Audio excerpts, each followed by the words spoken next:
ያስባሉ። ከዶክተር አብይ መምጣት በተለይ በፈረንጆቹ ከ2018 በፊት የነበረውን የኢትዮጵያ የፖለቲካ ሁኔታ ላይ የሰው እጅግ በጣም ህወሓት ብቻ ሳይሆን ኢህአዴግ የሚባለው ጥቅል ድርጅት የኢትዮጵያን የልማት፣ የዲሞክራሲ፣ የሰብአዊ መብት፣ የዜጎች ተሳትፎ በከፍተኛ ሁኔታ የጎዳ የህዝቡን አብሮ የመኖር ስነ ልቦና እጅግ በጣም አስቸጋሪ ሁኔታ ውስጥ የከተተ ዘላቂ ያልሆነ የፖለቲካ ስርዓት እንደነበር ለማንም ግልጽ ነው። ዶክተር መሰንበት አሰፋ አሁን በአዲስ አበባ ዩኒቨርሲቲ የህግ ትምህርት ቤት ረዳት ፕሮፌሰር ናቸው።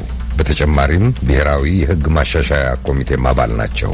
ሌሎችም ዘገባዎችና ዝግጅቶች አሉን። አቀናባሪው ንጉሱ ታምሬ ነው። እስከ ምሽቱ 4 ሰዓት ከኛ ጋር ሁኑ። አሁን የሰዓቱን ዋና ዋና የዓለም ዜና እናሰማችሁ።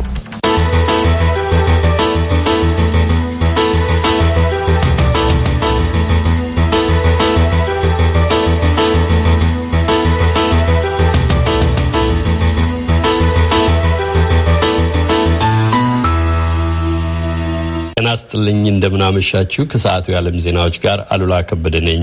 ኢራን ዩናይትድ ስቴትስ የጣለችባትን የኢኮኖሚ ማዕቀብ እንዳነሳችላት የኒውክሌር ፕሮግራሟን አስመልክቶ እንደ አውሮፓውያን ዘመን አቆጣጠር በ2015 ዓ.ም ከዓለም ሀያላን ሀገሮች ጋር ገብታ የነበረውን ስምምነት ተግባራዊ ለማድረግ የሚያስችላት እርምጃዎች ፈጥና የምትወስድ መሆኗን አስታወቀች። ዩናይትድ ስቴትስ የጣለችባትን ህገወጥ ማዕቀብ እንዳነሳችና የማስፈራራትና ጫና የማሳደር ፖሊሲዋን እንደተወች ኢራን ከዚህ ቀደም ደርሳ የነበረውን ይህን የኒውክሌር ቅመማ ፕሮግራሟን የተመለከተ ስምምነት ለማስጠበቅ የሚያስችሉ እርምጃዎች ወዲያውኑ ለመውሰድና የገባችውንም ቃል ለማሟላት ዝግጁ ናት ሲሉ የኢራኑ ፕሬዝዳንት ሐሰን ሮሃኒ ተናገሩ። ሮሃኒ ይህን አስተያየት የሰጡት የኢራን የኒውክሌር ፕሮግራም እንዲያበቃ የታለመበትን አይነተኛ ስምምነት ለማንሰራራት በተያያዘ ዲፕሎማሲያዊ ጥረት የአየርላንዱን የውጭ ጉዳይ ሚኒስትር ሳይመን ኮቪንን በዛሬው ዕለት በተቀበሉበት ወቅት ነው። ዱብሊን ከስምምነቱ ተፈራራሚ አገሮች ውስጥ አንዷ ባትሆንም የስምምነቱን ተፈጻሚነት በማቀላጠፉ ረገድ ግን ሁነኛ ሚና ተጫውታለች። በስምምነቱ የገቡትን ቃል ለመጠበቅ የተግባር እርምጃ መውሰድ ተስኗቸው ነበር ሲሉ የስምምነቱን ፈራሚ የአውሮፓ ሀገሮች እንግሊዝን፣ ፈረንሳይንና ጀርመንን የተቹት ሩሃኒ ስምምነቱ በአግባቡ ባለመፈጸሙ የጉዳት ሰለባ የሆነችው ኢራን ብቻ ናትም ብለዋል። ስምምነቱን ለማንሰራራት ዝግጁ መሆኗን ያመለከቱት የዩናይትድ ስቴትሱ ፕሬዝዳንት ጆ ባይደን በበኩላቸው ኢራን በቅድሚያ ስምምነቱ የሚጠይቃቸውን ግዴታዎች በሙሉ ተፈጻሚ ወደ ማድረጉ መመለስ አለባት ብለዋል። ቴሄራን የኒውክሌር ማበልጸጊያ ፕሮግራሟን እንድታቋርጥና በምላሹም ከዚህ ቀደም ተጥለውባት የነበሩት የምጣኔ ሀብት ማዕቀቦች እንዲነሱላት የሚያዘውን በአምስቱ የተባበሩት መንግስታት የጸጥታው ምክር ቤት ቋሚ አባላት ዩናይትድ ስቴትስ፣ እንግሊዝ፣ ፈረንሳይ፣ ሩሲያና ቻይና እንዲሁም ስድስተኛዋ ተጨማሪ ሀገር በመሆን ጀርመን ከኢራን ጋር የደረሱትን ይህን ስምምነት የቀድሞ ዩናይትድ ስቴትስ ፕሬዝዳንት ዶናልድ ትራምፕ እንደ አውሮፓውያን የዘመን አቆጣጠር በ2018 በተናጠል አገራቸውን ከስምምነቱ ማውጣታቸውን ተከትሎ መደናቀፉ ይታወሳል። የቲቤቱ መንፈሳዊ መሪ ዳላይ ላማ በትላንትናው ዕለት በሰሜናዊ ህንዷ የዳርምሳላ ከተማ የጸረ ኮቪድ ክትባት ከተከተቡ በኋላ በሰጡት አስተያየት ጎብዙና ተከተቡ ሲሉ በዓለም ዙሪያ ሰዎች ሳያመነቱ እንዲከተቡ አሳስበዋል። ይሁን እንጂ በርካታ ሀገሮች ለህዝባቸው ክትባቱን ለማዳረስ በጽኑ ቢሹም እስካሁን እድሉን አላገኙም። ጣሊያን ለአውስትራሊያ ለመላክ የተሰናዳውን የአስትራዜኒካ ክትባት አደናቅፋለች የሚለውን ዜና ተከትሎም የተለያዩ ሀገሮች የክትባት መድኃኒቶችን ያለ አግባብ የማከማቸት ስጋት እየተሰማ ነው። አሶሺየትድ ፕሬስ እንደዘገበው የአውሮፓ ህብረት አባል አገሮች አሁንም የሚያስፈልጋቸውን በበርካታ ሚሊዮኖች የሚገመት የአስትራዜኔካ ክትባት ፈጥኖ እንዲደርሳቸውና የክትባት መድኃኒቱንም ለመቀመም የሚያስፈልጉ ቅመሞች ያገኙ ዘንድ ህብረቱ ለዋሽንግተን ጥሪ ሊያቀርብ ነው። ከዩናይትድ ስቴትስ ጋር ተባብረን መስራት እንችላለን ብለን እናምናለን ሲል በመግለጫው ያመለከተው የአውሮፓ ኮሚሽን በዩናይትድ ስቴትስ ተቀምመው ወይም ለጥቅም በሚውሉበት መንገድ ዩናይትድ ስቴትስ ውስጥ የተዘጋጁ የክትባት መድኃኒቶች የክትባት አምራቾች ከአውሮፓ ህብረት ጋር የደረሷቸው ኮንትራት ስምምነቶች ሙሉ በሙሉ መከበራቸው እንደሚረጋገጥ ጽኑ እምነት አለን ብለዋል። ይህ በእንዲህ እንዳለ በእንግሊዝ የህግ አውጪዎች ለብርቱ ፈተና ለተጋለጡትና በግንባር ለተሰለፉ ሰራተኞች የ1 በመቶ ደሞዝ ጭማሪ ማቀዳቸውን ተከትሎ የእንግሊዝ ብሔራዊ የጤና አገልግሎት ሰራተኞቹ ስራቸውን ለቀው የሚሄዱበት ፈተና ተደቅኖበታል ተብሏል። ለፊታችን ሐሙስ የተጠራውን ተቃውሞ ሰልፍ እንዲቀላቀሉም ለህዝብ ጥሪ ቀርበዋል። በሌላ የኮቪድ-19 ዜና 6 የህንድ ግዛቶች ከፍተኛ መጠን ያለው የኮሮና ቫይረስ አዲስ ተጋላጮች መዘገባቸውን የጤና ሚኒስትሯ አስታወቀ። በሌላ የኮቪድ ዜና የጃን ሆፕኪንስ ዩኒቨርሲቲ መረጃ ማዕከል በዛሬው ዕለት ይፋ ባደረገው ዘገባ መሰረት በዓለም ዙሪያ የኮሮና ቫይረስ ተጋላጮች ቁጥር ከ116 ሚሊዮን አልፏል። በበሽታው ሳቢያ በዓለም ዙሪያ ህይወታቸውን ያጡ ሰዎች ቁጥርም ከ2.5 ሚሊዮን አልፏል። አድማጮች ዜና የሚተላለፍላችሁ ዋሽንግተን ዲሲ ከሚገኘው የአሜሪካ ድምጽ ራዲዮ ጣቢያ ነው። በሚያንማር የጸጥታ ኃይሎች የመንግስት ግልበጣውን በመቃወም በሚንቀሳቀሱ ዜጎች ላይ የያዙት ዘመቻ በቀጠለበት በአሁኑ ከስልጣናቸው በኃይል የተነሱት መሪ የአንግ ሳን ሱቺ ብሔራዊ ሊግ ለዲሞክራሲ ፓርቲ አንድ አመራር አባል በፖሊስ እጅ ሳሉ ሕይወታቸው ማለፉን የፓርቲው መሪዎች ለአሜሪካ ድምጽ የበርማ አገልግሎት ገለጡ። የጸጥታ ኃይሎች በያንጉን ከተማ ሌሊቱን በተቃዋሚዎች መኖሪያ አሰሳ ባደረጉበት ወቅት ተይዘው የታሰሩት የፓርቲው አመራር አባል ኬን ማውንግ ላት በፖሊስ ቁጥጥር ስር ሳሉ ሕይወታቸው ማለፉን እንዲሁም የህልፈታቸው መንስኤ ምን እንደሆነ እስካሁን ይፋ አለመደረጉን ጨምረው ሲቲ ማውንግ የተባሉ አንድ የፓርቲው ሕግ አውጪ አስረድተዋል። የፖለቲካ እስረኞች አጋዥ ማህበር የተባለው ቡድን ቃል አቀባይ ቱንኪ በበኩላቸው ለአሜሪካ ድምጽ በሰጡት አስተያየት የሟቹን ኬን ማውንግ ላትን አስከሬን ለመቀበል የቤተሰባቸውን አባላት ታጅበው በሄዱበት ወቅት በጭንቅላታቸው ላይ ደም፣ ጣቶቻቸው መጥቆራቸውንና እንዲሁም ከጀርባቸው ላይ ቁስል ማየታቸውን አመልክተዋል። ፖሊስ እስካሁን ስለተባለው ግድያ መንስኤ ማብራሪያ አልሰጠም። ይህ በእንዲህ እንዳለ በብዙ ሺህ የሚቆጠር የጸረ መንግስት ግልበጣው ተቃዋሚ ዛሬም የሚያንማርን አደባባዮች አጥለቅልቋል። በመጨረሻም በደቡብ ምዕራብ ፓኪስታኗ የጓዳር ወረዳ ትላንት ማምሻው ላይ የባህር ኃይል አባላትን አሳፍሮ ይሄድ በነበረ አንድ ወታደራዊ ተሽከርካሪ ላይ አንጋቾች ባደረሱት የሽምቅ ጥቃት አንድ ባህረተኛ ሲገደል ሌሎች 2 መቁሰላቸውን ባለስልጣናት አስታወቁ። ለጥቃቱ ራሱን የቡልቺስታን ነጻ አውጪ ጦር በሚል የሚጠራውና ዩናይትድ ስቴትስ በዓለም አቀፍ አሸባሪነት የሰየመችው ቡድን ኃላፊነት ወስዷል። ወረዳይቱ በቻይና የተገነባውና በበርካታ ቢሊዮን ዶላር የሚገመት የቻይናና የፓኪስታን ኢኮኖሚ መተላለፊያ ተደርጎ የሚወሰደው ወደብ የሚገኝባት ናት። አድማጮች ለሰዓቱ የዓለም ዜና የተመደበው ክፍለ ጊዜ እዚህ ላይ ያበቃ። መልካም ምሽት።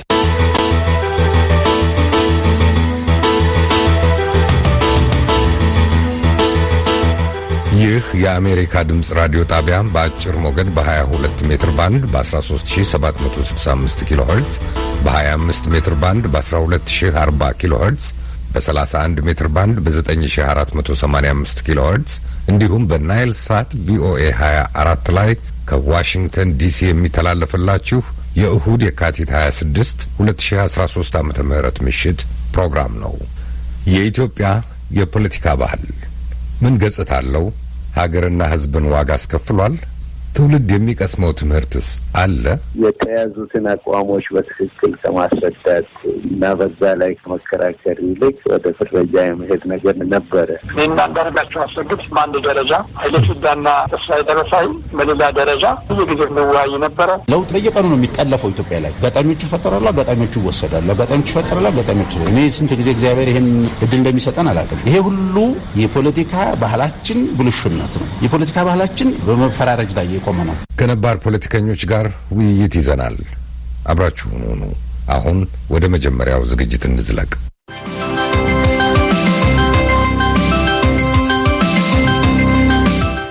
ክርክር በኢትዮጵያ የወቅቱ ሁኔታ ላይ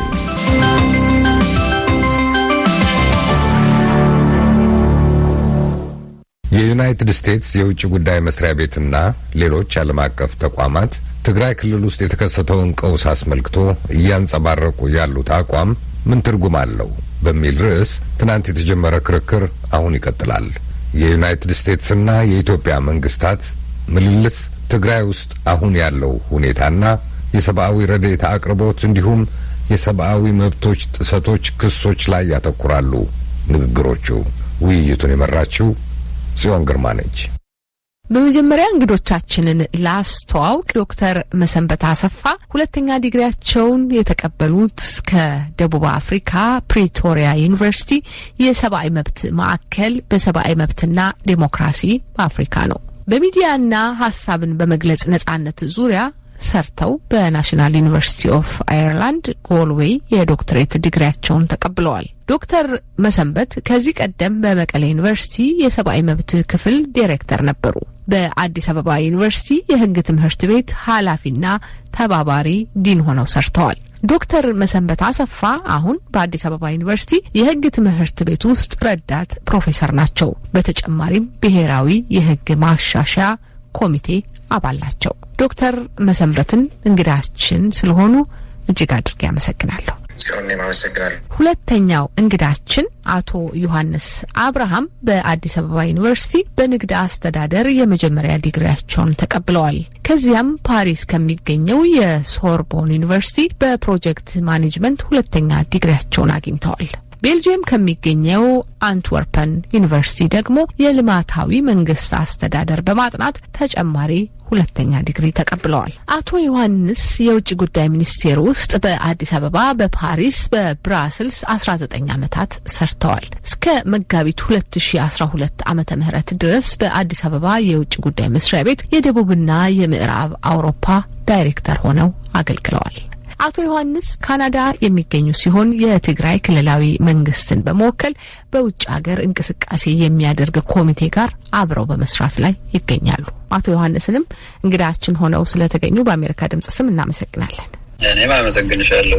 አቶ ዮሐንስ እንግዲህ እስቲ እየቋጨናቸው እንድንሄድ ዶክተር መሰንበት ጦርነቱን የጀመረውና ወደዚህ የመራው ሙሉ ለሙሉ ተጠያቂ የሚሆነው ህወሓት ነው ብለው አቶ ሴኩ ቱሬ ጥቃቱን መፈጸምን በተመለከተ ያነሱትን ሀሳብ ጠቅሰዋል። የጦርነቱ አጀማመር ላይ አንድ ልባት እንድረስና ወደ መፍትሄዎቹ ሀሳብ ደግሞ እንድንሄድ እነዚህ የሚወጡት መግለጫዎች ምን መፍትሄ ይዘው ይመጣሉ ለሀገር ወይም እንዴት አድርገው መፍትሄ ያመጣሉ ወደሚለው እንሄዳለን ሀሳባችንን ለመቋጨት። እውነትሽን ነሽ። በጣም ወሳኝ ነጥብ ስለሆነ እዛ ላይ ትንሽ ማውራት ጥሩ ይሆናል። አድማጮችም እውነታውን መያዝ ስላለባቸው ማለት ነው። መጀመሪያ ማን ጀመረ የሚለውን ነገር ከማንሳታችን በፊት ለምን ተጀመረ የሚለው የሚቀድም ይመስለኛል።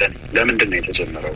የተጀመረው በእኔ እምነት፣ በእኔ እይታ ኢትዮጵያ ውስጥ ዶክተር አብይ ወደ ስልጣን ከመጡ ጊዜ ጀምሮ በአስቸኳይ ጊዜ አዋጅ የማይተዳደር ክልል የነበረው ትግራይ ብቻ ነው። አስቸኳይ ጊዜ አዋጅ መመራቱ ብቻ ሳይሆን ሁሉም ክልሎች ከትግራይ ውጭ ሁሉም ክልሎች ከአዲስ አበባ በተሰየሙ መሪዎች እየተመሩ ነበረ። ትግራይ ብቻ ራሱ ህዝብ በመራው መሪ እየተመራ ነበረ። ይሄ ከምን ጋር ነው የማያይዘው? ዶክተር አብይ ወደ ትግራይ ለምን ጦርነት አዘመቱ የሚለው ነገር ስናነሳ ንጉሥ ሆናለሁ ብለው የመጡ መሪ ናቸው። ዶክተር አብይ ንጉሥ ሆናለሁ ካሉ ሁሉም ቦታ ላይ እሳቸው የሚሉትን ነገር መቀበል መቻል አለበት። መከላከል የሚባል ነገር አይፈቀድም። በንጉሥ አገዛዝ መቃወም የሚባል ነገር አይፈቀድም። የሚቃወም አንድ ክልል ብቻ ነበር፣ የትግራይ ክልል። በራሴ ህዝብ በመረጠው መሪ ይመራለሁ ያለ የትግራይ ክልል ብቻ ነበረ። ይህንን ማጥፋት ነበረባቸው። ለዚህም ተነሱ፣ ገቡ። እዚህ ጦርነት ላይ ሌላው የተሳተፈው ኢሳያስ ነው፣ የኤርትራው መሪ። የኤርትራ መሪ ለ20 ዓመታት የቆየ ከዛም በፊት የቆየ በእንግሊዝኛው ግራጅ የምንለው ነገር አላቸው፣ ቂም። ይሄ ቂም ከኤርትራ የሚገቡ ተቃዋሚዎች፣ ከኤርትራ የሚገቡ ስደተኞች የምታስተናግድ ትግራይም ስላለች እንደዚህ አይነት ትግራይ መጥፋት አለባት። ከዛ በእኔ እይታ ትግራይ ብቻ ሳይሆን ኢትዮጵያ መጥፋት አለባት፣ ኤርትራ እንድትኖር በኤርትራ ወይም በሻዕቢያ አተያይ። ይህንን አልቀበል ብለውናል የኢትዮጵያ ኤሊቶች። ትንሽ ቆይተው ግን የሚገነዘቡት ይመስለኛል። ምክንያቱ በግላጭ እየተናገሩት ነው። ኢትዮጵያ ውስጥ ነዳጅ ይዞ የሚሄድ ሰው ካገኘን ክብሪት ማቀበል አለብን ብሎ የኤርትራ የጸጥታ ሰዎች እየተናገሩ ስለሆነ ነው። ኢትዮጵያን ለመበተን አሁን ትግራይ ላይ የሚመስልም ካለ።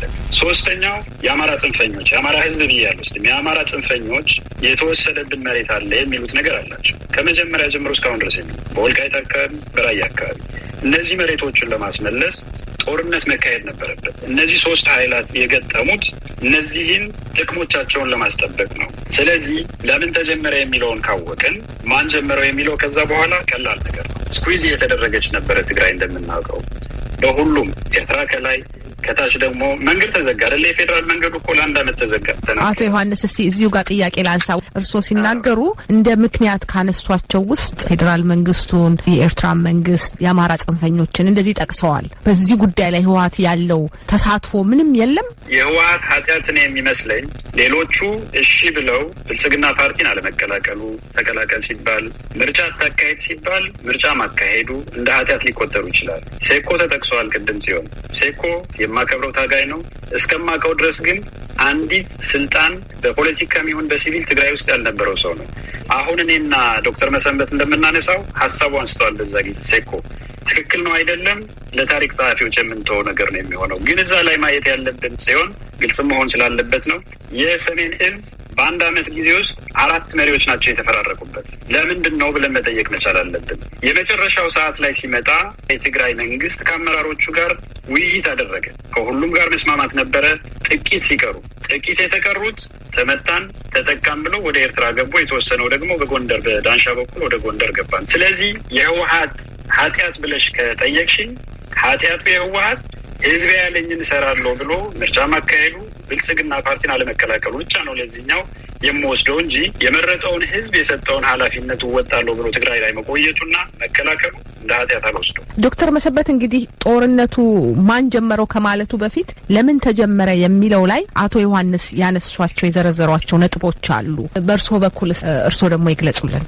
እንግዲህ ለምን ተጀመረ የሚለው አንዳንድ ነገሮች ላይ እንግዲህ እኔ በፖለቲካል ትሩዝስ ወይም ደግሞ በፖለቲካ እውነታዎች መተማመን ያለብን ይመስለኛል እና ወንድሜ አቶ ዮሐንስም አንዳንድ ነገሮች ላይ አሁን ለምሳሌ የህወሓት ኃጢአት ምንም ኃጢአት እንደሌለው አይነት የፖለቲካ ድርጅት አድርጎ ማሰብ ያስተዛዝባል ብዬ አስባለሁ። ከዶክተር አብይ መምጣት በተለይ በፈረንጆቹ ከ2018 በፊት የነበረውን የኢትዮጵያ የፖለቲካ ሁኔታ ላይ የሰው እጅግ በጣም ህወሓት ብቻ ሳይሆን ኢህአዴግ የሚባለውን ጥቅል ድርጅት የኢትዮጵያን የልማት፣ የዲሞክራሲ፣ የሰብአዊ መብት፣ የዜጎች ተሳትፎ በከፍተኛ ሁኔታ የጎዳ የህዝቡን አብሮ የመኖር ስነ ልቦና እጅግ በጣም አስቸጋሪ ሁኔታ ውስጥ የከተተ ዘላቂ ያልሆነ የፖለቲካ ስርዓት እንደነበር ለማንም ግልጽ ነው። ይሄን ሪፖርቶችን ማየት ይቻላል። ከዛ በፊት የነበሩ የሰብአዊ መብት ሪፖርቶችን፣ የዲሞክራሲ ሬከርድ፣ የፍሪደም ሀውስ የሚያወጣቸው ሪፖርቶች በደንብ ማየት ያስፈልጋል። ከዛ በተጨማሪ ደግሞ የማይካዱ ነገሮች አሉ። ኢትዮጵያ ውስጥ ከ100 ሚሊዮን በላይ ህዝብ አለ። ኢህአዴግና በተለይ ደግሞ ህወሓት መራሹ የሆነ የፖለቲካ ስርዓት እጅግ በጣም ትንሽ ነው። የትግራይ ልሂቃን የፖለቲካ የሚሊተሪ ወይም ደግሞ የጸጥታን የሰራዊቱን በጣም ወሳኝ የሚባሉ ነገሮችን የሀገሪቱን እንደተቆጣጠሩት ይታወቃል። ይሄ አቶ ዮሐንስ ስላል አይደለም፣ እኔ ስላላልኩ አይደለም። ብዙ ሪፖርቶች፣ ብዙ ማጣቀሻዎችንና ማስረጃዎችን ማቅረብ ይቻላል። ከዚህ እውነት ተነስተን ነው እንግዲህ ይሄን ደግሞ ስናገር እኔ ብቻ አይደለሁም። አይዞህ ሲሆን ኢቭን በጣም አንጋፋ የሚባሉ የህወሓት ሰዎች ድርጅቱ ከፍተኛ ቀውስ ውስጥ እንደነበር እና በተወሰነ ደረጃም ጥልቅ ተሐድሶ የሚባል ሀሳብ በጣም ደፍረው ለውጦችን ማምጣት ስለማይችሉ እንደዚህ አይነት የፖለቲካ ጀርገኖችን ይጠቀማሉ። አይዘው የጀነራል ሳሞራ የኑሰን እንኳ ኢንተርቪው ማየት ይቻላል። ድርጅቱ ታሟል ሳይሆን ሞቷል ያለ ቃል በቃል። ስለዚህ ክሎዝሊ የኢትዮጵያን የፖለቲካ ሁኔታ ላይ ኢህአዴግ መራሹ ህወሓት መራሹ የፖለቲካ ስርዓትና የፖለቲካ አደረጃጀት ለኢትዮጵያ በፍጹም ቀጣይነት ያለው የፖለቲካ ራዕይና ሁኔታን ይዞ ሊቀጥል አይችልም። ክቡር ጠቅላይ ሚኒስትር ቀድሞ ኃይለማርያም ደሳለኝም እኮ ተወሰነ ለውጦችን ለማድረግ ሞክረው ነበር። ግን በከፍተኛ ሁኔታ መድረክ ላይ ራሳቸው ተበሳጭተው የታወሩትን ነገር መድረክ ላይ በቪዲዮ ወጣውን ማስረጃ ማየት ይቻላል። ዶክተር አብይ አህመድ ያደረገው ነገር ምንድን ነው? ጥገናዊ ለውጥ ሳይሆን የሀገር ወደ ተሻለ የፖለቲካና ቁጠባዊ እንዲሁም የፖለቲካ ምዕራፍ መሸጋገር ካለበት ወሳኝ የሆኑ የፖለቲካ ለውጦች መምጣት አለባቸው።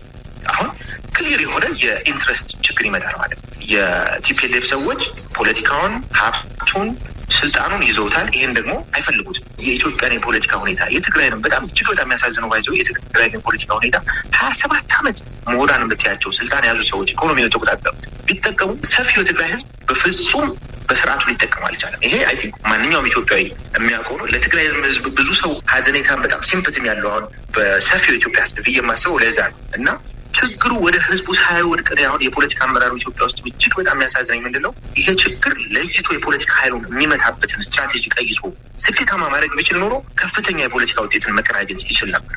ህወሓት ግን እንደ ፖለቲካ ድርጅት ለትግራይ ህዝብም አይሆንም፣ ለኢትዮጵያ ህዝብም አይሆንም። በጭራሽ ሊታለፍና ሊካድ የማይቻል ሀቅም። ይሄን ማነሳው ለምንድን ነው ሲሆን ትግራይ ውስጥ እኔ ወንድሜ ነው አቶ ዮሐንስም እኔ በጣም ዊሽ ማድረገው ምንድን ነው ከህወሓታዊ የፖለቲካ አመለካከቱ የትግራይ ህዝብ መውጣት መቻል አለበት።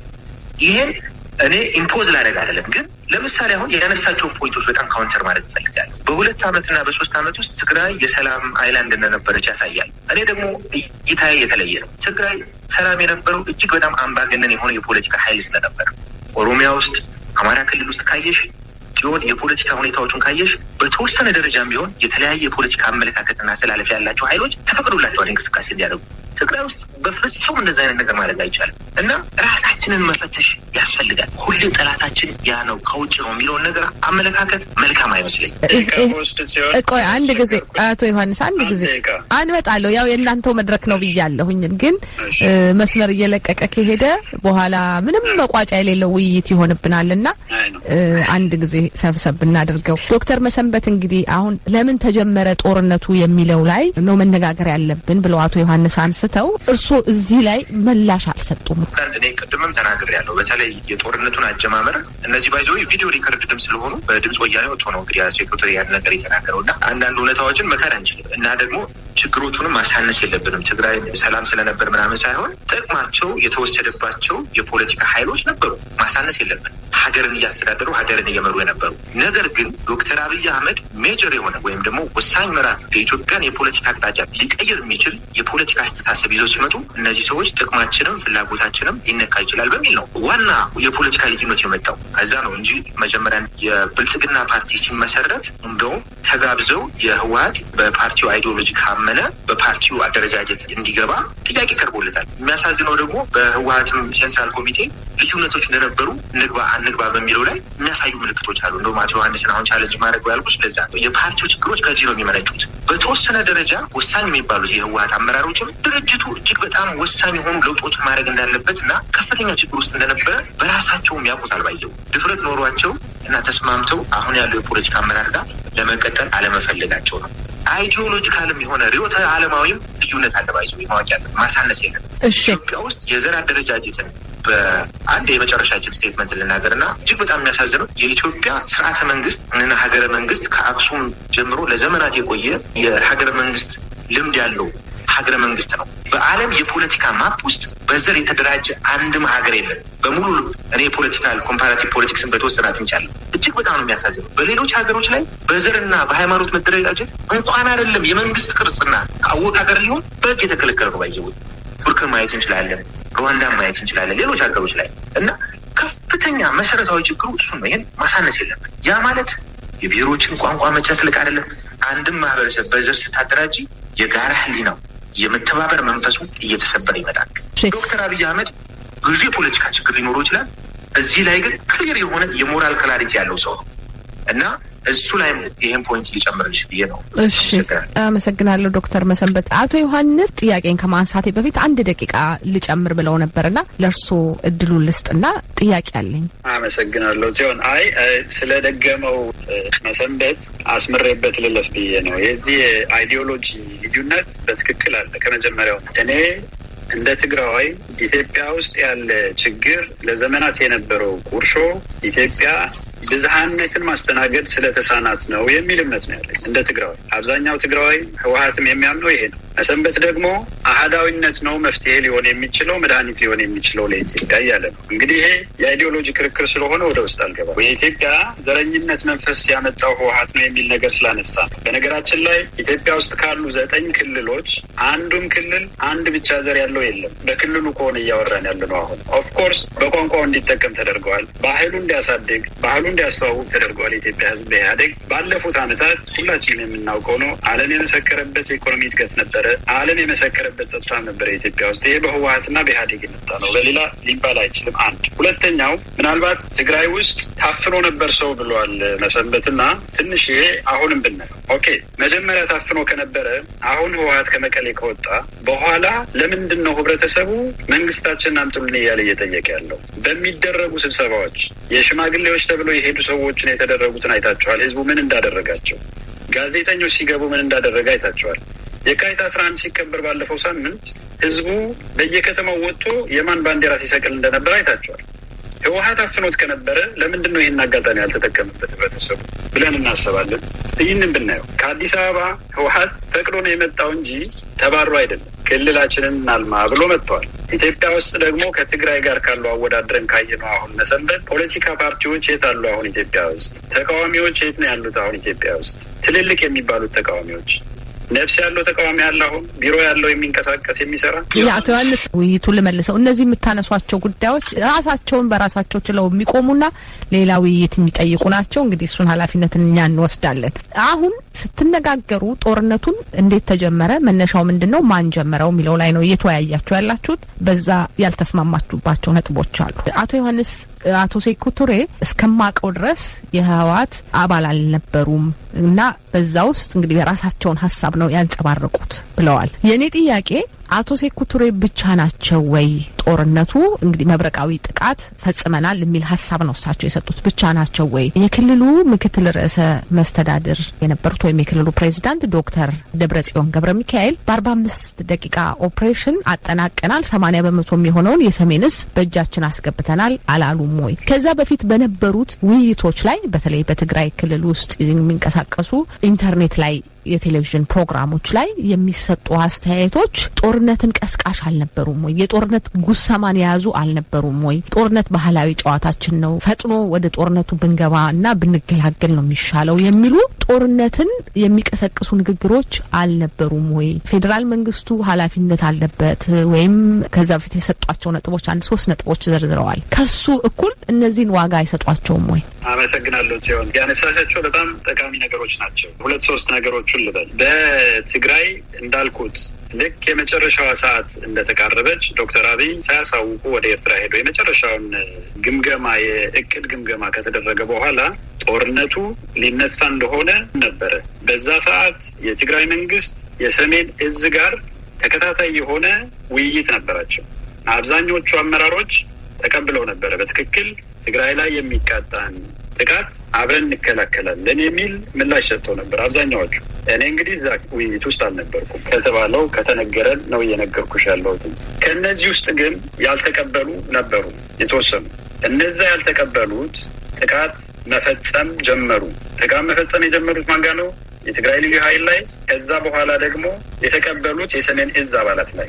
ለነዛ እንግዲህ ምላሽ መሰጠት ነበረበት። እኔ ይህንን የኔ ሀሳብ ነው እየነገርኩሽ ያለሁት። ተካሄደ 45 ደቂቃ ነው ወይ 50 ደቂቃ ማውቀው ነገር የለኝም። ግን የነበረውን ነገር እኔ እስከምረዳው ድረስ ነው እየነገርኩሽ ያለሁት። አንድ ሁለተኛ እየተነገረ ነበረ ሚዲያዎቻችን ላይ እነዚህ ነገሮች እየተነገሩ ነበሩ። ለምንድን ነው እየተነገረ የነበረው? እኔ እስከማውቀው በምዕራብና በደቡብ አንድም ቀን እረፍት አልነበረም። ሁሌም በምዕራብ ከአማራ ክልል እየመጡ ጥቃት የሚፈጽሙ ሚሊሻዎች ነበሩ፣ ፋኖዎች ነበሩ። በደቡብም እንደዚሁ ብዙ ጊዜ አይተናል። መጥተው ፎቶ ተነስተው የሚመለሱት፣ መጥተው ተታኩሰው የሚመለሱት ብዙ እንትኖች ነበሩ።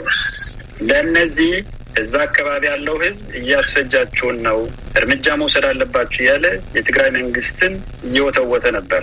ከዚህ የተነሳ ሚዲያዎቻችን፣ ማህበራዊ ሚዲያውም ሌላውም የሚያነሳቸው ነገሮች ነበሩ እንጂ ትግራይ ሁሌም የምንፈልገው ሰላም ነው እያለ ከመጀመሪያ ጀምሮ እነዚህ ነገሮቹን አስምሮ በአጽንኦት ነበር እየተናገረ የነበረውና በነገራችን ላይ አንዷን ሳልጠቅሳት እንዳላልፍ ሲሆን ህወሓት እንደ ድርጅት ንጹህ ነው፣ ኃጢአት የሌለበት ነው እያልኩ አይደለም። አጠቃላይ እኔ ከዚህኛው ጦርነት ጋር አሁን ትግራይ ከታወጀው ጦርነት ጋር እያይዤ ነበር ያነሳሁት እንጂማ ችግር ስለነበረው ነው 35 ቀናት ችግር አለብኝና ችግሬን ልፍታ ብሎ ቁጭ ብሎ የተወያየው። ለሌላው ኢህአዴግ መድኃኒት ሊሆን የሚችል ነገር ይዞ ቀርቦ የነበረው አልተቀበሉትም፣ መጨረሻ ላይ ያፈረሱት እንጂ።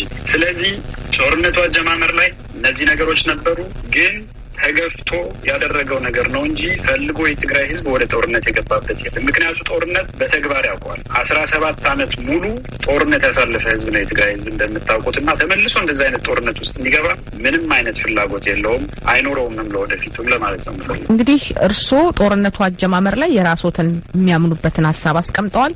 ዶክተር መሰንበትም እናስቀምጠዋል። አሁን ትግራይ ውስጥ የደረሱትን ሰብአዊ ቀውሶች ለማስተካከል የተጎዱትን ሰብአዊ ረዴት የሚያስፈልጋቸውንም ዜጎች ሰብአዊ ረዴት ለማድረስ ምንድነው መደረግ ያለበት? በውጭ ሀገር የሚደረጉ መግለጫዎችና ግፊቶች በራሳቸው መፍትሄ ያመጣሉ ወይስ ሌላ መፍትሄ ያስፈልጋቸዋል ወደምለው ብንሄድ ዶክተር መሰንበት የሚጨምሩት ነገር ከሌለ አቶ ዮሐንስ በተናገሩት ላይ። እንግዲህ ሰው ሁሉም የራሱ አስተያየት አለው። አቶ ዮሐንስ የተናገሩትን ሀሳብ አከብራለሁ። ግን እንደተናገርኩት ነው እኔ በፖለቲካ እውነታዎች አምናለሁ። በጣም ሰዎች የተለያየ አመለካከት ቢኖራቸውም ለሀገራችን ኢትዮጵያ የሚበጁ የፖለቲካ ሀሳቦች የትኞቹ ነን ብለን ማጤን ይኖርብናል ይመስለኛል። ምክንያቱም አሁን ለምሳሌ የአህዳዊነትን ሁሌ ይሄ ሀሳብ ስለሚነገር አንዳንዴ ያበሳጨኛል ሁሉ። ለምንድን ነው ዶክተር አብይ የፖለቲካ አመለካከቱ አህዳዊ ነው ለማለት እጅግ በጣም እኔ ያስቸግረኛል። ምክንያቱም ኢትዮጵያ ውስጥ የነበረውን የ27 ዓመት የፖለቲካ ስርዓት ላየ ሰው የብሔር ብሔረሰቦችን ማክበር አይደለም። አሁን ከራሱ ከትግራይ ክልል እንጀምር እስኪ። በጣም የሚገርመው እኔ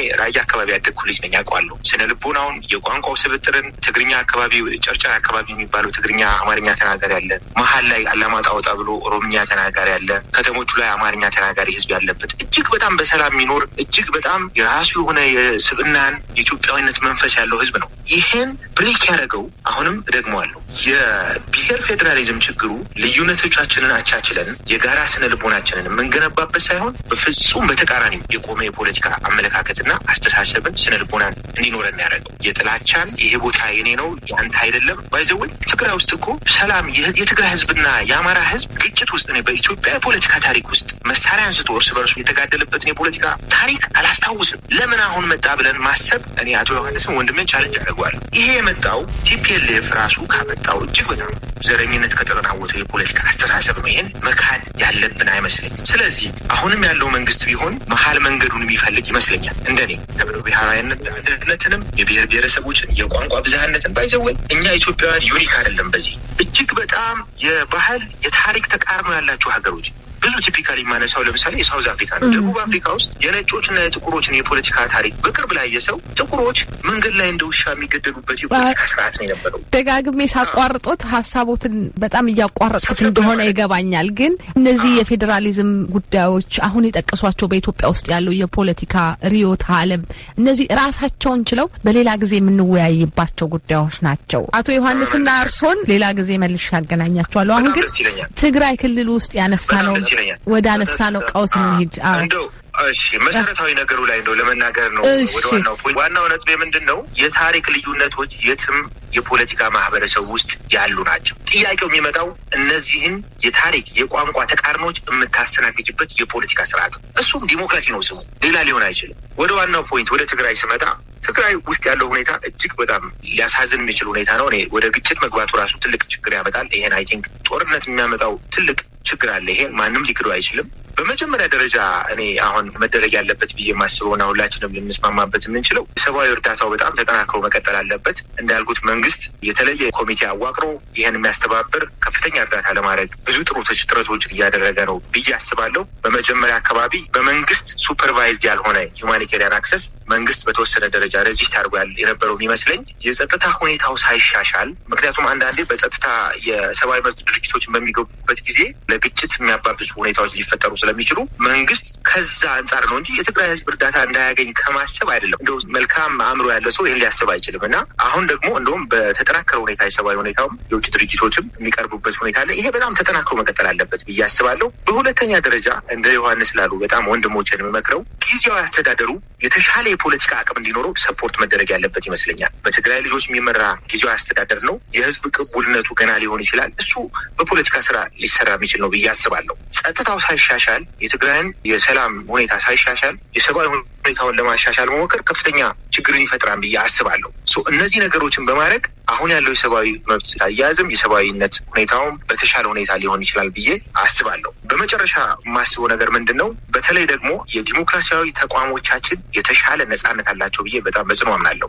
ዳንኤል በቀለ የሚመራው የሰብአዊ መብት ኮሚሽኑ እንደዚሁም ሌሎች ተቋሞች ሲቪክ ማህበራትም አሁን ያለውን የትግራይ ሁኔታ ከውጭ አካላት ብቻ ሳይሆን እንደ ዜጎች ኮንሰርንድ ሆነን የተባሉትን የሰብአዊ መብት ጥሰቶች፣ ጥርጣሬዎች ወይም ደግሞ አሊጌሽንስ ሄዶ በአግባቡ መርምሮ ሪፖርት ማድረግ፣ ክትትል ማድረግ፣ ምርመራ ማድረግ ይጠበቅብናል እንደ ዜጎች። እነዚህን ስናደርግ የተሻለ የህዝቡንም ስነ ልቦና የመገንባት ፖለቲካዊ ቁጠባዊ ሁኔታውን የማሻሻል የጸጥታ ሁኔታውን የማሻሻል ሂደቶች ማድረግ እንችላለን ብዬ አስባለሁ። የውጩን ሁኔታ ግን እኔ ለመጀመሪያ ጊዜ ጥርጣሬ ያደረብኝ ጊዜ ቢኖር አሁን ነው ባይዘወይ። ምክንያቱም ከፍተኛ የሆኑ የፖለቲካ አጀንዳዎችም ያላቸው አይነት ስቴትመንቶች እያየ ነው። በተለይ ደግሞ ቅድም እንዳልኩት ስቴት ዲፓርትመንቱ መንግስት የሚመራውን የጸጥታ አካል ከአንድ ብሔር የመጣው ከዚህ ወደዛ መንቀሳቀስ አለበት ብሎ መናገር እጅግ በጣም ሲሪየስ የሆነ ዲፕሎማቲክ ብሪች ነው ብዬ አስባለሁ። ምክንያቱም በየትኛውም አካባቢ ያለ የኢትዮጵያ መዋቅር በዘርም ይሁን በተለያየ መልኩ የተደራጀ የኢትዮጵያ መንግስት የሚያንቀሳቅሰው ነው። አይ ቲንክ እሱም በደንብ አዘርት ማድረግ ያስፈልጋል እና እኔ ሙሉ ልብ የሚኖረኝ በራሳችን ተቋሞች እና የህዝብ አደረጃጀቶች፣ የሲቪክ አደረጃጀቶች አሁን ያለውን ችግር እንደምንም ብለን መወጣት ብንችል የተሻለ ሀገርን መመስረት እንችላለን። ትግራይ ላይ ያለውንም ችግር በተሻለ ሁኔታ መመለስ እንችላለን ብዬ ተስፋ አደርጋለሁ። እሺ ዶክተር መሰንበት ወደ አቶ ዮሐንስ ከማለፌ በፊት አቶ ዮሐንስ መጀመሪያ ላይ በመግቢያችን ይህንን መግለጫዎችን አስመልክተው ሲናገሩ መግለጫዎቹ የትግራይ ክልል ወይም የትግራይ ተወላጆች የሚያንጸባርቋቸው አቋምና ግፊት እንዲደረጉ የጠየቋቸው ሀሳቦች ናቸው በመግለጫው የተንጸባረቀው ብለዋል እና ከዛ ውስጥ ጦርነት ይቆም እንዲሁም ደግሞ የኤርትራ ወታደር ይውጣ በአስቸኳይ ለቆ ይውጣና የአማራ ክልል ልዩ ኃይልም እንዲሁ ይውጣ የሚል ነው። እንግዲህ የአማራ ክልል ልዩ ኃይሉ ላይ ምላሽ ሰጥተዋል። የውጭ መንግስትን የሚመለከት ጉዳይ አይደለም ብለዋል። የኤርትራ ወታደሮችን በተመለከተ በሚነሳው ላይ እሱ ላይ ምንድነው አቋሙ? እኔ እንግዲህ እሱ ላይ ብዙ አስተያየት መስጠት አልችልም። ምክንያቱም መጀመሪያም ተናግሬያለሁ። አንደኛ መንግስትም ኦፊሻሊ ያመነበት ነገር አይደለም በዚህ ጉዳይ ላይ። እኔ አስተማሪ ነኝ በሙያዬም እና የተሻለ በዚህ መልስ መስጠት ያለበት የመንግስት አካል ነው ብዬ አስባለሁ። እኔ በዚህ ጉዳይ ላይ አስተያየት መስጠት ትክክለኛ ሰው ነው ብዬ አላስብም። ዶክተር መሰንበት ኤርትራን በተመለከተ በግሎት ግን እይታ ይኖሮታል ብዬ አስባለሁ። መቼም የሚወጡትን መግለጫዎች ምንም አስተያየት የለኝም እዚህ ፖይንት ላይ። መስማማት የምንችለው ምንድን ነው እንደተናገርኩት ሲሆን የሰብአዊ መብት ሁኔታው በጣም መስተካከል አለበት። የተባሉ የሰብአዊ መብት ረገጣዎች ካሉ መመርመር አለባቸው። ሰው ሴኪሪቲው ተጠብቆለት፣ ጸጥታው ተጠብቆለት ልማቱን የሚያከናውንበት የፖለቲካ አውድ መፈጠር አለበት። በዛ ልስማማ እንችላለሁ። ከዛ ውጭ ግን በተለይ የስቴት ዲፓርትመንት ያወጣው መግለጫ እጅግ በጣም አጸያፊና የማይገባ ነው ብዬ ማምነው መንግስት የሚመራውን የጸጥታ ኃይል ከአንድ አካባቢ ወደ ሌላ መውጣት አለበት ብሎ መናገር እጅግ በጣም ሲሪየስ የሆነ የዲፕሎማቲክ ብሪጅ ነው። ማንም ሀገር ላይ ያለን የፖለቲካና የጸጥታ ሁኔታን በሙሉ መብት ያለው ያ ሀገር ነው፣ ሉዓላዊ ሀገር እስከሆነ ድረስ ማለት ነው። ያን ነው መናገር ነው። አቶ ዮሐንስ የሚጨምሩት ነገር አለ የሚያክሉት ነገር? አዎ፣ እዚህ ላይ በጣም ወሳኝ የሆኑ ነጥቦች ስለሆኑ የተወሰነ ነገር ልበል። ምናልባት አንዲት ግን ላስታውስ ወንድሜን፣ አማራና ትግራይ መካከል ጦርነት ተደርጎ አያውቅም የተባለው ምናልባት በዘመነ ነገስታት እንደሚታወቀው አፄ ዮሐንስን በነበሩበት ጊዜ ከአፄ ተክለ ሃይማኖት ጋር ከአፄ ምኒልክ ጋር በጣም ደም አፋሳሽ የሆነ ጦርነቶች ነበሩ በትግራይና አማራ ክልል ብቻ ሲሆን አፄ ዮሐንስ ግን ላቋርጥ ነው እንጂ ዘርን መሰረት አድርጎ አይደለም። እንደው ያኔም ባይዘው ባለፈው አሁንም ዘርን መሰረት አድርጎ የሚደረግ ነገር አለ ብዬ አላስብም ኢትዮጵያ ውስጥ። እሱ እምነቴም አይደለም የኔ እምነት። ምናልባት ግን ጦርነት ተደርጎ ያውቅም በሚል ከሆነ ካነሳው ብዬ ነው። ካልሆነ አልፈዋለሁ፣ ችግር የለውም። እሱ ሌሎቹ የተነሱት ነገር ላይ በጣም ወሳኝ የሆኑ ነገሮች ምንድነው መደረግ ያለበት የሚለው ጥሪዎቻችን ትግራይ ላይ ያለው አሁን ግጭት እንዲቆም ከሆነ ቅድም ያነሳናቸው ነገሮች መተግበር መቻል አለባቸው። ወደ ነባራዊ ሁኔታ መመለስ መቻል አለበት። በህዝብ የተመረጠ መንግስት አለ። ያ በህዝብ የተመረጠ መንግስት ወደ ቦታው መመለስ አለበት፣ ችግሩ እንዲቀረፍ ከሆነ ማለት ነው። ከዛ በኋላ የተፈጸሙ ወንጀሎች አሉ። እነዚህ ወንጀሎች ደግሞ ገለልተኛ በሆነ ወገን መጣራት መቻል አለባቸው። ምናልባት እዚህ ላይ ማስመር የምፈልገው ነገር ምንድን ነው፣ እርዳታ መስጠቱም ይሁን ማጣራቱም ይሁን ፈጻሚው አካል እርዳታ ሊሰጥም ሊያጣራም አይችልም። ይህ የኔ እምነት። የኢትዮጵያ መንግስት፣ የኢትዮጵያ የፌዴራል ኃይል ጋባዥ ሌላ አካል ጋባዥ ጨምሮ ትግራይ ላይ ወንጀል እየፈጸመ ነው እያልን ያለ ነው። ይሄ ወንጀል እየፈጸመ ያለ አካል ራሱ አጣሪ ሊሆን አይችልም። የኢትዮጵያ ሰብአዊ መብት ኮሚሽን እስካሁን የሚያወጣቸው ሪፖርቶች እያየናቸው ናቸው። ትግራይ ላይ ለመናገር የሚቀፍ ወንጀል ተሰርቶ እያለ አንድ ወይ ሁለት ሪፖርት ነው ያወጣው እስካሁን እኔ እስከማውቀው። በቤንሻንጉል ጉሙዝ ተከሰተ የሚባለው በሌላ ቦታ ግን 4፣ 5፣ 6 ሪፖርቶች እየወጡ ይሄ ገለልተኛ ነው ብለን ለመውሰድ በጣም ነው የምንቸገረው። እኔ እንደዚህ ጋር የኢትዮጵያ ሰብአዊ መብት ኮሚሽን ገለልተኛ አይደለም፣ ሊሆንም አይችልም። ካተገባበሩም ካሿሿሙም ጀምሮ ማለት ነው። ሁለተኛ በትግራይ ችግር የፈጸመው አካል ማን ነው ብለን ካወቅን ችግር ፈጻሚው አካል እርዳታ ሊያደርስ ሊችል አይችልም። ለምንድን ነው እንደዚህ የሆነ ያለው ትግራይ ውስጥ ብለን ከጠየቅን የመንግስት ገንዘብ የሚከፈላቸው አክቲቪስቱም ሆነ ሚዲያዎች ህወሀት ባለፉት ዓመታት ከጉድ የወጣበት ከሞት የወጣበትን ስህተት መፈጸም የለብንም። በእርዳታ ስም ነው የዳነው ህወሀት። አሁንም ህወሀት እንዳይድን ለትግራይ ህዝብ እርዳታ የሚባል ነገር መድረስ የለበትም እያሉ በየቀኑ እየተናገሩ ነው። ይሄ ከመንግስት ባንሰማው መንግስት በሚያጅባቸው መንግስት በሚደግፋቸው ሚዲያዎችና ግለሰቦች እየሰሩ ስለዚህ መንግስት እጁ ያለበት ነገር እስከሆነ ድረስ መንግስት ፍሪሊ ሊያደርስ አይችልም የሚል እምነት አለን። አንድ ነገር ልጨምርልሽ እዚህ ሲሆን ትግራይ አሁን የተለያዩ ኃይላት ናቸው የሚያስተዳድሯት። አሁን ያለው ጊዜያዊ መንግስት የፌዴራል ኃይል ጨምሮ መቀሌ አካባቢ ብቻ ከዛ መውጣት አልቻለም። መቀሌ አካባቢ ብቻ ያስተዳድራል። ከዛ በኋላ የሰሜንና የሰሜን ምዕራብ አካባቢ የኤርትራ ኃይል አለ። የሚያስተዳድረው የኤርትራ ኃይል ባንዲራ ተሰቅለዋል። በምዕራብና ደቡብ አካባቢ የአማራ ክልል ባንዲራ አስተዳደራዊ ጽህፈት ቤት ተከፍቷል። በተቀረው ደግሞ የትግራይ መንግስት እያስተዳደረው ነው። እንደዚህ አይነት ሁኔታ ባለበት ሁኔታ እርዳታ ሰጪው ከሁሉም አካላት ጋር ተነጋግሮ ነው እርዳታ ለህዝቡ ማድረስ መቻል ያለበት እንጂ አንድ አካል ወጥ የሆነ አካል ለሁሉም ሊያደርስልኝ ይችላል ብሎ ከሁሉም ጋር መነጋገር አይችልም። ምክንያቱ አቅም የለውም። የመጨረሻ ነገር ልል የምፈልገው ወንድሜ መሰንበት ሉዓላዊነትን ብዙ ጊዜ አንስተዋል። እኔ አምናለሁ በሉዓላዊነት። ሉዓላዊነትን አንስተህ ግን የኤርትራ ነገር ላይ አስተያየት አለመስጠት እውነቱን ለመናገር እኔ እንደ ትግራዋይ በጣም ይሰማኛል። ትግራይ ውስጥ እየተፈጸመ ያለውን ወንጀል ግምት ውስጥ አስገብቼ እየፈጸመ ያለው ኃይል ማን እንደሆነ እያወቅን ለኤርትራ አስተያየት መስጠት አለመቻል እውነት ይሰማኛል እንደ ግለሰብ ማለት ነው። ለአንተ ለብቻ ልወቅስህ አልችልም። ምክንያቱ መንግስትም እንደ መንግስት አሁን ትንሽ የተለሳለሰ ነገር ማምጣት ጀምረዋል። አልጋበዝንም የሚል ነገር የሰሜን ዕዝ ጀነራል በላይ ስዩም በር ተከፈተለት ገባ ብለዋል። የብልጽግና ባለስልጣናት እንደገባ ገልጸዋል። ዓለም አቀፍ በሙሉ ያውቀዋል። ይህንን የውጭ ጉዳይ ሚኒስትር ቃል አቀባይ ሰሞኑን አልጋበዝንም ወደ ማለት ወርደዋል። እንደዚህ አይነት የተወዣበረ ነገር ባለበት ሁኔታ አስተያየት ላትሰጥ ትችላለህ።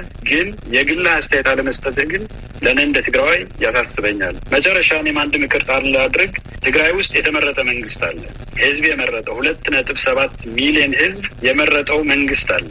ሰላም ሊመጣ ከሆነ ትግራይ ውስጥ ይሄ መንግስት ወደ ቦታው መመለስ መቻል አለበት። ዲሞክራሲ እናምናለን ካልን፣ በዲሞክራሲ መተዳደር አለብን ካልን፣ ዲሞክራሲ የማያውቅ አሰራር ገሌ ተብሎ ከሜዳ ላይ ተሰብስቦ ትግራይ እንዲያስተዳድር የተቀመጠ አካል ወደ ቦታው መመለስ መቻል አለበት። ህዝብ የመረጠው አካል በቦታው መተካት መቻል አለበት እና ይህንን ምክር አቅም ካለ አንተም እንድታግዘን፣ አቅም ከሌለ ግን ቢያንስ መጻፍና መናገር ስለምትችል በዚሁ እንድትረዳን እኔም ላንተ አደራ እላለሁ። እንደ ምክር የተከበራችሁ አድማጮች፣ ውይይቱ አልተቋጨም። በሌላ ምሽት ይቀጥላል። ሙሉውን ውይይት ከዌብና ከማህበራዊ ገጾቻችን ያገኙ። እንግዶቻችንንና ጽዮንን አመሰግናለሁ። ለዛሬ ከአሜሪካ ድምጽ ራዲዮ ጣቢያ የሚተላለፍላችሁን የእሁድ ምሽት ዝግጅት ነው እየተከታተላችሁ ያላችሁት። ዝግጅቶቻችንን በዌብሳይታችን amharic.voanews.com እንዲሁም በፌስቡክ @voa amharic ማግኘት ይቻላል። በትዊተር #voa amharic ብላችሁ ተከተሉን። በኢንስታግራም እና በዩቲዩብም ታገኙናላችሁ። በፎቶና በቪዲዮ የታገዙ ዘገባዎቻችንንም ይመልከቱ፣ ተነጋገሩ። አየር ላይ በአጭር ሞገድ በ22 በ25 እና በ31 ሜትር ባንድ እንዲሁም በናይል ሳት ቪኦኤ 24 ላይ ነው የምንገኘው። በምሽቱ ቅንብር ንጉሱ ታምሬ አብሮኛለ። ሰሎሞን አባተ ነኝ የማስተናግዳችሁ። ወደ ተከታዩ ዝግጅት እናሻግራችሁ።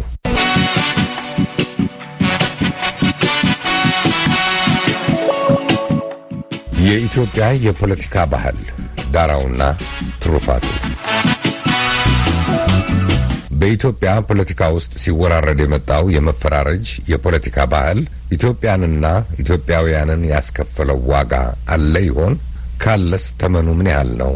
ካለፉ ስህተቶችና ጥንካሬዎች ትውልድ ምን ይማራል? ደሴ ላይ ያለው መስፍን አራጌ በሀገሪቱ ነባር የፖለቲካ ሰዎችን አነጋግሯል። ያዳምጧቸው። በኢትዮጵያ የዘመናዊ ፖለቲካ ትግል መነሻ ከሚባለው የተማሪዎች እንቅስቃሴ ጀምሮ እስካሁን ባሉት ጊዜያት ተራማጅ ነን የሚሉ ኃይሎች ከሚያራምዱት ርዕዮተ ዓለም ጎን ለጎን የርዕዮተ ዓለሙ አቀንቃኞች አሊያም ተከታዮች በተለያዩ መገለጫዎች መፈራረጃቸው እንግዳ ነገር አይደለም። እንግዳው ፍረጃውን ተከትሎ የሚመጣው የመገፋፋት የመጠላላትና የመጠፋፋት አባዜ እንጂ እንደ ብዙዎቹ በቀድሞ የፖለቲካ እንቅስቃሴ የተለያዩ ድርጅቶች ውስጥ ከመስራችነት እስከ ከፍተኛ አመራርነት ከአድናቂነት እስከ ንቁ ተሳታፊነት ስፍራ የነበራቸው የዚያ ትውልድ አባላት ትናንትን እያጣቀሱ ዛሬን እየነቀሱ ስለ ነገ ያሳስባሉ። በአዲስ አበባ ዩኒቨርሲቲ የፖለቲካ ሳይንስ ምሁርና በመላው ኢትዮጵያ ሶሻሊስታዊ ንቅናቄ መኢሶን ስር ተደራጅተው ንቁ ተሳትፎ ሲያደርጉ ከነበሩት ወጣቶች የዛሬው አንጋፋ ፕሮፌሰር ካሳሁን ብርሃኑ አንዱ ናቸው። እሳቸው ተገናኝቶ የመወያየት ተከራክሮ የመተማመን ባህል አለመጎልበት ፍረጃን አስከትሏል ይላሉ። የጦር መሳሪያን የትግል አማራጩ ያደረገን ጠመንጃ ነካሽ ከማለት ጀምሮ በተለያዩ ስሞች ድርጅቶቹና ግለሰቦቹ ይፈረጁ እንደነበር ያስታውሳሉ። በተማሪዎች ንቅናቄ ጊዜ በስርዓቱ ላይ ተቃውሞን አናሰማም የሚሉትን እንደ ከሃዲ ወይም ሳቦተር ስያሜ መስጠት፣ ሌሎቹን ደግሞ ሪቮሉሽነሪ ወይም ተራማጅ የሚል አይነት ስያሜ መስጠት ነገር አለ። የተያዙትን አቋሞች በትክክል ከማስረዳት እና በዛ ላይ ከመከራከር ይልቅ ወደ ፍረጃ የመሄድ ነገር ነበረ። በተለይ ደግሞ ዘመን አመጣሽ የሆኑ አለባበሶችን፣ አካሄዶችን፣ ጸጉር አቆራረጦችን የሚከተሉትን እነዚህ ዋጋ የሌላቸው የልጃኮች ተሽከርካሪዎች አይነት ስያሜ ነበር። ረጋ ብሎ በሆነ የማስረዳት በዛ ላይ የመከራከር ነገር አልነበረም። ይሄ በኋላ እንግዲህ በአብዮቱ ጊዜ ቀጠለ። ሲቀጥል በተለይ ሁለቱ ዋና የፖለቲካ ድርጅቶች የሚባሉ ኢህአፓና መኢሶን መካከል ልዩነት ሲፈጠር አድባይ ባንዳ ለሆዱ ያደረ የሚል ለመልስ ደግሞ አናርኪስት ነፍሰ ገዳይ እንዲህ የመሳሰሉ ነገሮች ይሄ ጠባብ ጽንፈኛ የሚለውም ነገር አልፎ አልፎ ነበር። ይሄ ማለት ምንድነው? ጠባቦች አልነበሩም፣ ጽንፈኞች አልነበሩም፣ ወታቾች አልነበሩም ለማለት ሳይሆን ቅድሚያ ለክርክር፣ ለአመክንዮ፣ ለሙግት በተረጋጋ ሁኔታ የመስጠት ነገር አልነበረም። በመጨረሻ ወደ ኃይል እርምጃ በተለይ በሀገር ውስጥ የተገባበት ሁኔታ ነበረ። ለምሳሌ እንደዚህ የተፈራረጁ ኃይሎች ወደ መጠፋፋት፣ ወደ መጎዳዳት የሄዱበት ሁኔታ ነበረ። በስፋት ተነባቢ የሆኑት ያ ትውልድና ኢትዮጵያ ሆይ የሚሉ ባለ 5 ቅጽ መጽሐፍትን ለአንባቢ በማቅረብ ይታወቃሉ። ክፍሉ ታደሰ ከኢትዮጵያ ሕዝቦች አብዮታዊ ፓርቲ ኢህአፓ ቀደምት መስራችና ማዕከላዊ ኮሚቴ አባል አንዱ የነበሩት ክፍሉ ዛሬ ላይ ቆመው ቢሆኑ ብለው የሚያስቧቸው በወቅቱ ግን ሞክረው ያላጠናከሯቸው ውይይቶች እንደነበሩ ይጠቁማሉ። እኛ ጋር እኮ እንወያይ ነበረ። እኔና አንዳርጋቸው አሰግድ በአንድ ደረጃ፣ ኃይለ ፊዳና ተስፋዬ ደረሳይ በሌላ ደረጃ ብዙ ጊዜ እንወያይ ነበረ። ኢንፎርሜሽን እንቀያየር ነበረ። አደጋ ካለኛም እና ብዙ ዜና መረጃዎች ልናገኝ የምንችልባቸው ሁኔታዎች ነበሩ እና እንደዛ እያል ነበረ ምንሄድ የነበረው። በመኢሶን እና በኢህአፓ መካከል ከትግል ስልት ጀምሮ ኋላም ኢትዮጵያ ውስጥ ከመጡ በኋላ በነበረው ሁኔታ ልዩነት እንዳላቸው ይታወቃል። ግን የአንድ ሀገር ሁለት ወንድማማቾች በጠላትነት ተፈራርጀው መጨራረስ ነበረባቸው ወይ? ባይሆን ጥሩ ነበረ፣ ባይደረግ ጥሩ ነበረ። ግዛን ጊዜ የነበረውን ጭንቅላታችን ከዛ ሰፋ ብሎ ራቅና ሰፋ አድርጎ አስቦ እንዴት አድርገን አንዱ የሌላውን ሀሳብ ባይቀበልም እንዴት እንቻቻል፣ እንዴት እንተባበር፣ በስትራቴጂ ደረጃ አንድ ነን። እሱ የሚፈልጉት ግብ አላቸው፣ ህዝባዊ ግብ አለን ብለው ነው የሚያምኑት። እኛም እንደዛ ህዝባዊ ግብ አለን ነው ብለን ነው የምናምነው በመጀመሪያው የትግላችን ደረጃ። በኋላ ላይም ደግሞ ሶሻሊዝምን ለማምጣት ነው እነሱ ያስቡ የነበሩት። እኛም እንደዛ ነበር የምንለው።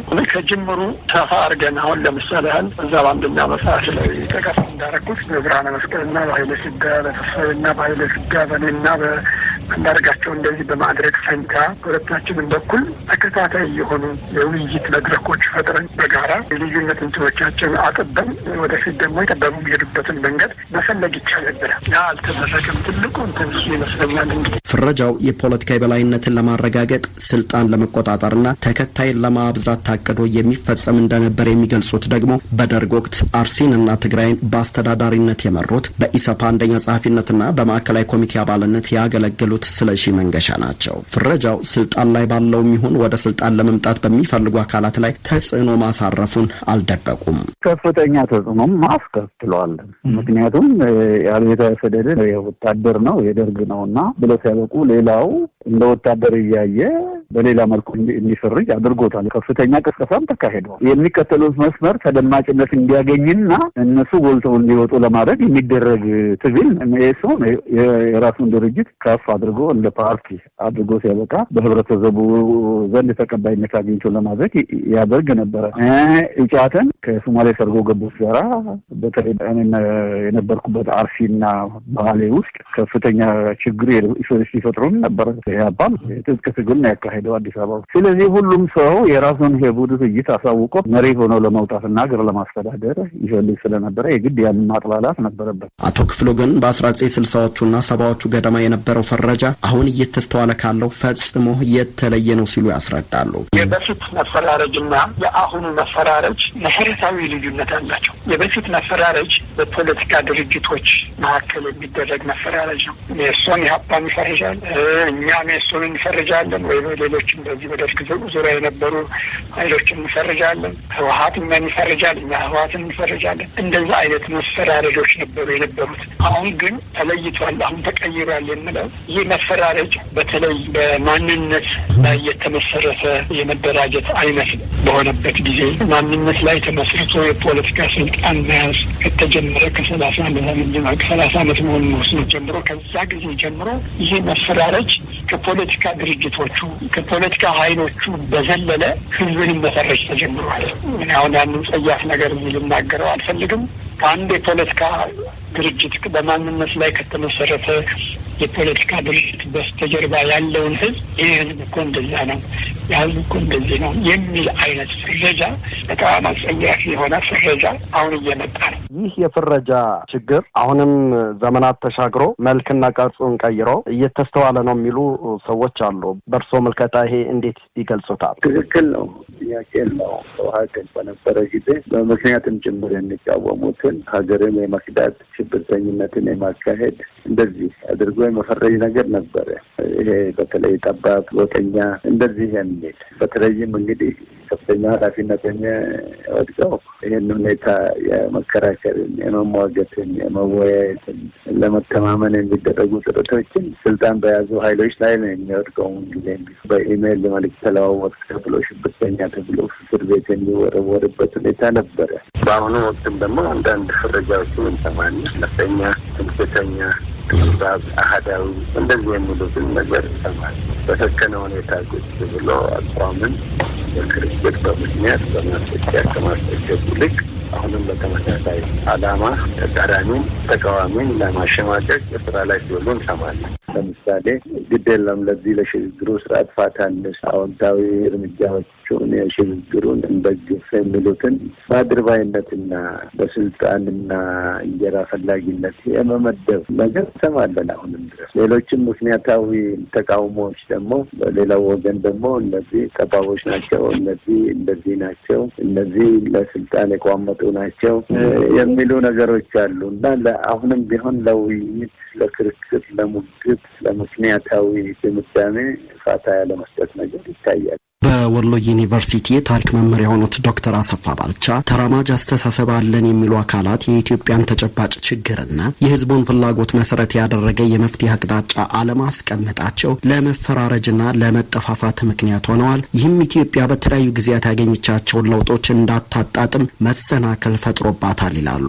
ለውጥ በየቀኑ ነው የሚጠለፈው ኢትዮጵያ ላይ። አጋጣሚዎቹ ይፈጠራሉ፣ አጋጣሚዎቹ ይወሰዳሉ፣ አጋጣሚዎቹ ይፈጠራሉ፣ አጋጣሚዎቹ እኔ ስንት ጊዜ እግዚአብሔር ይሄን እድል እንደሚሰጠን አላውቅም። ይሄ ሁሉ የፖለቲካ ባህላችን ብልሹነት ነው። የፖለቲካ ባህላችን በመፈራረጅ ላይ የቆመ ነው። እገሌ እንደዚህ ነው፣ እገሌ እንደዚህ ነው። ይህንን በምሳሌ ማስረዳት ይቻላል። ለምሳሌ የ60ዎቹ አብዮት ተቀጣጥሎ በኢትዮጵያ አብዮት አካሄድ ላይ ወታደሩ ድንግርግር እንዳለ እንደቆመ የለም። ወታደሩ ጋር አብረን ሆነ በማስታጠቅ በማደራጀት እናንተም በማለት ገበሬውን እና ሰራተኛ መደቡን እንግዲህ የነበረው 40 ሺህ 30 ሰራተኛ ሆኖ ሀገሪቱ ላይ የሚገርም የነበረው 3 ፋብሪካ እኮ ነው። እሱን የስልጣን ባለቤት ሊያደርጉት ነው በሶቪየት ፎርሙላ ማለት ነው።